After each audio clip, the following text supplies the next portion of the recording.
മുസ്ലിം ലീഗിന്റെ തെരഞ്ഞെടുപ്പ് വിജയത്തിന്റെ പേരിൽ സമസ്ത നിലപാട് മാറ്റേണ്ട ആവശ്യമില്ല എന്ന് പ്രസിഡന്റ് ജിഫ്രി മുത്തുക്കോയ തങ്ങൾ. മുസ്ലിം ലീഗ് സമസ്ത ബന്ധത്തിൽ ഒരു പോറൽ പോലും ഉണ്ടായിട്ടില്ല എന്നും വിള്ളൽ ഉണ്ടാക്കാനുള്ള ശ്രമങ്ങളെ കാര്യമാക്കുന്നില്ല എന്നുമാണ് ജിഫ്രി തങ്ങൾ മലപ്പുറത്ത് ഏഷ്യാനെറ്റ് ന്യൂസിനോട് പറഞ്ഞത്. സമസ്തയും മുസ്ലിം ലീഗും തമ്മിലുള്ള ബന്ധത്തിന് ഒരു പോറലും വരെ ഉണ്ടായിട്ടില്ല. അങ്ങനെ ഉണ്ടെങ്കിലല്ലേ നയം മാറ്റേണ്ട ആവശ്യമുള്ളൂ. അപ്പോൾ ആ ബന്ധം അതേ നിൽക്കാൻ സുശക്തമായി തുറന്നുകൊണ്ടിരിക്കുകയാണ്. നമ്മളങ്ങനെയാണ് വിചാരിക്കുന്നത്, അങ്ങനെയാണ് മുസ്ലിം ലീഗ് നേതാക്കന്മാരും വിചാരിക്കുന്നത്. പിന്നെ അണികൾ എന്തെങ്കിലും വിള്ളലുണ്ടാക്കാൻ വേണ്ടി എല്ലാ വിഭാഗത്തിലുള്ള അണികളും ശ്രമിക്കുന്നുണ്ടാവാം. അങ്ങനെ പലതും വാട്സപ്പിലും മറ്റൊക്കെ എഴുതുന്നത് പലരുണ്ട്. അതൊക്കെ ഒരു അടിസ്ഥാനമില്ലാത്ത എഴുത്തുകളാണെന്നാണ് ഞാൻ മനസ്സിലാക്കുന്നത്. പൂർവികർ സ്വീകരിച്ച നിലപാട് തന്നെയാണ് സമസ്ത എപ്പോഴും തുടരുന്നത്. പലരും പലതും പറഞ്ഞ് സമൂഹ മാധ്യമങ്ങളിലൂടെ പ്രചരിപ്പിക്കും. അതിനൊന്നും മറുപടിയില്ല. സമസ്തയിലെ ഭൂരിഭാഗം പേരും മുസ്ലിം ലീഗ് പ്രവർത്തകരാണ്. അതുപോലെ മുസ്ലിം ലീഗിലുള്ള ഭൂരിഭാഗം പേരും സമസ്തക്കാരുമാണ്.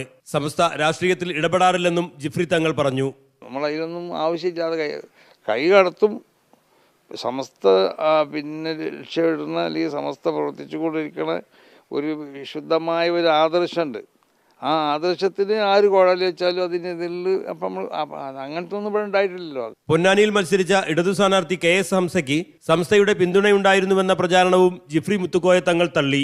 മലപ്പുറത്ത് നിന്ന് വൈഷ്ണവ് കൃഷ്ണയ്ക്കൊപ്പം പ്രശാന്ത് നിലമ്പൂർ, ഏഷ്യാനെറ്റ് ന്യൂസ്. നേരത്തെ ഞാൻ പറഞ്ഞ പോലെ മറ്റൊരു പ്രേക്ഷകൻ കൂടി വീണ്ടും ഒരു തെരഞ്ഞെടുപ്പ് വരുന്നതിനെ കുറിച്ച് പറയുന്നുണ്ട്. മിലിന്ദ് ഷാജി MR. അദ്ദേഹം പറയുന്ന ഒരു ബൈ ഇലക്ഷന് വേണ്ടി വരുന്ന ഭാരിച്ച ചെലവും ആൾശേഷിയും രാഷ്ട്രീയ പ്രവർത്തകരുടെയും വോട്ടർമാരുടെയും മുഷിച്ചിലുമൊന്നും ആരും കാണാതെ പോകും.